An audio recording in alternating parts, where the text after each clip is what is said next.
have to say that this is one of the great venues in the NFL. Downtown Seattle, they call it Lumen Field, the skyline behind us. What a great spot for 49ers Seahawks. And I will have to also say that several of the employees at this stadium walking in said that this is the nicest January day that they can remember up here in the Pacific Northwest. I mean, it is just stunning. We're going to take a look at the Puget Sound over at the very top row of the stadium in just a couple minutes. It is a tradition for me to climb up to the very top row of every single stadium that the 49ers visit for our great pregame lives. Of course, the big news is the Space Needle. There might be a needle involved with Sam Darnold. We're talking of the pain-killing variety.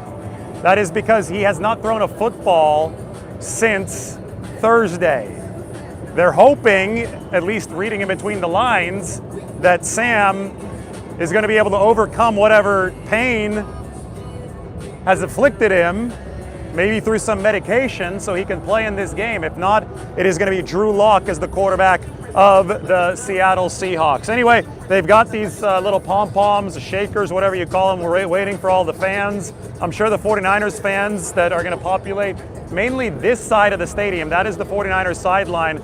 I'm sure those 49ers fans are not going to be waving these things, and we'll see just how big of a percentage it is for 49ers fans. San Francisco has a fan that I saw at this great restaurant called Paseo. They got really good sandwiches. One of their sandwiches, the pork, the roasted pork sandwich was voted the best in America a few years ago, so I always like to check it out. It's 2 blocks from the stadium.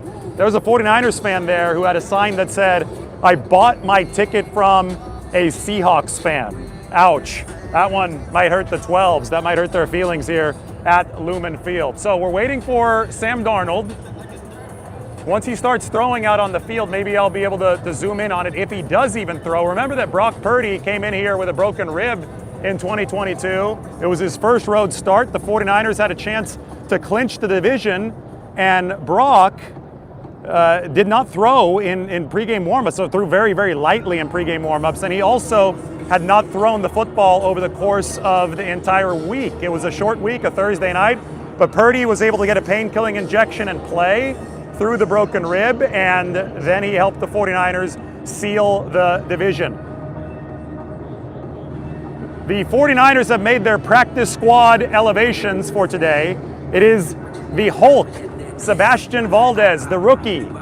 Went to school at Montana State and then here at the University of Washington for his final year. He has been elevated from the practice squad. And the 49ers have also elevated the veteran tackle Brandon Parker. Now, that does not necessarily mean that these guys are going to play for the 49ers today. You can elevate somebody from the practice squad just to give them a financial reward for good work in practice. And I think that might be the case for Sebastian Valdez, because it's already been the case twice this year where they've called him up and fans got excited and they're like, I want to see the Hulk in action, big, strong rookie defensive tackle. But the 49ers only elevated him to make him inactive, and he got the game check of an active roster player instead of a practice squad player, because that was the reward mechanism that the 49ers used. We might see the same thing for Brandon Parker, the veteran tackle who's been a good presence in the 49ers locker room this season. All right, we're about to make the hike all the way to the top of the stadium here. And as we do that, we're going to be able to see the Puget Sound. If you guys want to see me huffing it up these stairs, this is like my Robert Saleh workout up the stairs. Remember, Robert Saleh's NFL career, coaching-wise, got started here in Seattle as a quality control assistant under Gus Bradley on the Pete Carroll staff. Trent Williams, by the way, I guess is wearing all black. Is he dressed up for the Seahawks funeral? TBD. We have made it to the very top. I'm proud to say that I now have sun on my face. It's not every day that you can say that in the city of Seattle up here in the Pacific Northwest. And now we can see the Puget Sound. That is where the Seattle Mariners play, T-Mobile Park. There are some modern shipping cranes. There's the beautiful Puget Sound. And here is Lumen Field, downtown Seattle. That building that was called the Columbia Seaforth Center when it was first built. I think it's called the Seaforth Center now. The black building, the tall one, that at one point was the tallest building west of the Mississippi River when it was built in the early 1990s. Not anymore though. That now belongs to the Salesforce Tower in San Francisco. Of course, the Space Needle is the most iconic building in that Seattle skyline, but we can't see it right now. In a little bit, I'll move over and we'll go check out the Space Needle again. Let's scan the field. Let's see what we see down there. I do not believe that I see Sam Darnold, and I wouldn't really expect to see him out there this early before the game. If it is an injection situation for Sam Darnold, if it is a Space Needle situation for Sam Darnold, then he'll likely not take the field until general warm-ups with the Seattle Seahawks. We got 1,500 people watching. We are working toward 1,000 subscribers. We might get it today. Who knows? I think we're like 300 away right now, maybe 400 away. We're not far away from being at 100,000 real subscribers. Again, the 49ers side of the field is going to be over here, and the Seahawks side of the field, like the bench, is going to be over there. There still is a truck. Somehow they got into the tower here in the upper deck. Remember those corny commercials? Oh my God, someone drove a truck on the upper deck. Mike, send that one more time, or send the second sentence one more time. I just saw Drew Lock and Jalen Milroe. I might be seeing Milroe down there, but because I'm at the very top of the stadium, it is a little bit difficult to see. The first fans are making it in. You can see that 49ers fans are making it into their seats. That's going to be in the lower level. I would expect this to be majority red, this section, at least in week one it was. And I would expect the rest of the stadium to be majority Seahawks blue, that dark blue, like this Rashad Penny jersey this guy has over here. So only Drew Lock and Jalen Milroe are throwing right now. Let's walk over and get a view of that Space Needle, since it might really pertain to Sam Darnold today. I mean, keys for this game: 49ers have to stop the run. They have 3 new defensive starters over last week. I'm expecting Garrett Wallow to start again, obviously. Eric Kendricks is going to start for the 49ers, and so will Marquise Siegel with Jair Brown out. And the 49ers need to parlay that into better success against the run. You can't have Zach Charbonnet going for 29, 30-yard touchdowns on 3rd down and 2. You can't have Kenneth Walker going for 20 yards on 3rd down and 17. The only way that you possibly maintain control of this game if you're the 49ers is if you stop the run. That becomes even more important if Sam Darnold is not playing in this game, because the Seahawks are going to rely even more on the ground and pound. And Seattle has an amazing defense. It's the best defense in the league. It's definitely the best run defense in the league. They have a top 2 special teams unit. The 49ers and the Seahawks are neck and neck for the best special teams unit in football. The offense has been middling for the Seahawks, especially in the second half of the season, but they have run the ball decently well, including the Week 18 game against the 49ers when San Francisco lost 13-3 and the Seahawks racked up those 180 yards on the ground.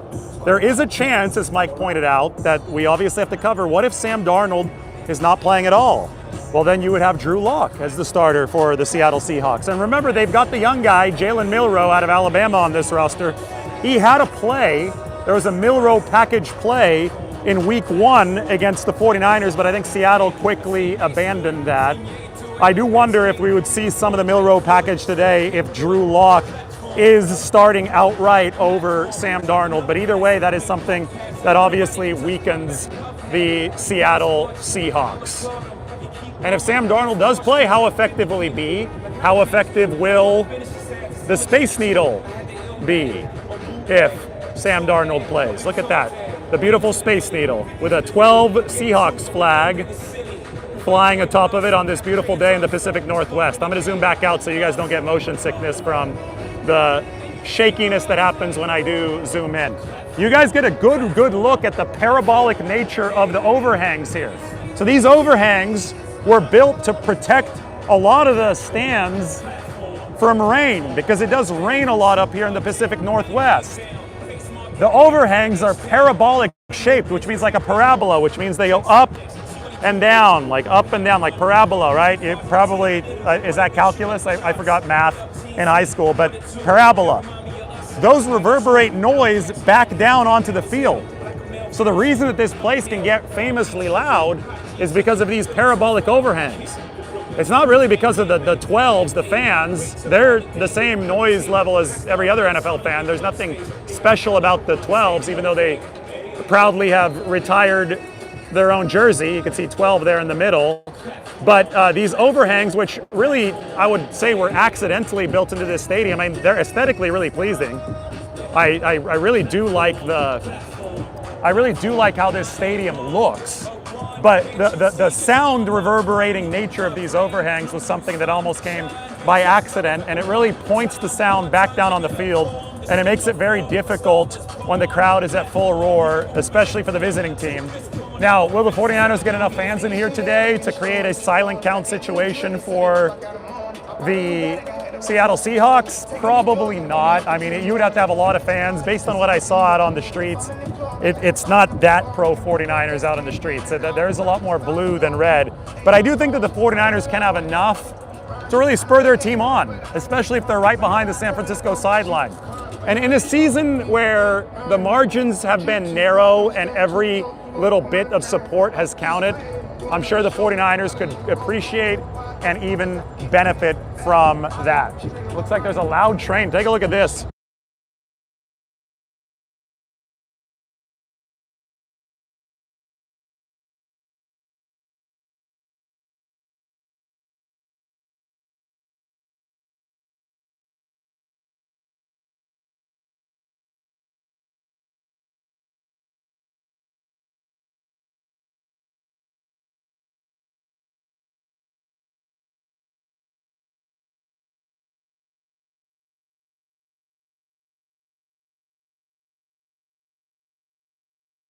Oh man, I muted myself. That sucks. No sound. All right, I'm back now. Sorry, what didn't you guys hear? I think you guys didn't hear the train part. Look at that, the sounder, the train. Is this better? Is this better? Are we back or not? We might be back. Mike says that he told me. It's this stadium's Wi-Fi. Let me know if I'm back, Mike. I think we're back. I'm not having technical difficulties. This stadium is. We're in the home of Microsoft and Amazon. The stadium needs to do a better job with its Wi-Fi. But I'm doing my best. Hey, look, the Boots made it to Seattle. Look, the Boots with the Seattle skyline. That's a good shot right there. I should send this to Tacovas for another boot commercial. I am definitely not muted, guys. I made sure that I'm not muted. Make sure that you reset your computer audio. I think that Mike hears me right now. Mike, give me a thumbs up about the muted or not. I think we're good. So anyway, I really wish that the 49ers would have built their stadium at 16th Street and 280 in San Francisco, because you would have gotten a similar skyline view to what we have here in Seattle, except that it would have been the San Francisco skyline, so it would have been better. And you would have been able to take the train, like the Caltrain tracks go right there, right under Freeway 280. But I don't know if that was ever a serious proposal. It's been developed into a lot of housing now. There still are some abandoned warehouses there. I just thought that would have been a good spot for a stadium in the Bay Area that would have replicated a little bit of what we see here in Seattle. Of course, there have been some great 49ers Seahawks games played on this field. We can talk about the 2013 season NFC Championship game. That corner end zone, that's where Richard Sherman's tip happened. Still not sure why Colin Kaepernick thought it was a good idea to throw into the end zone with so much time left.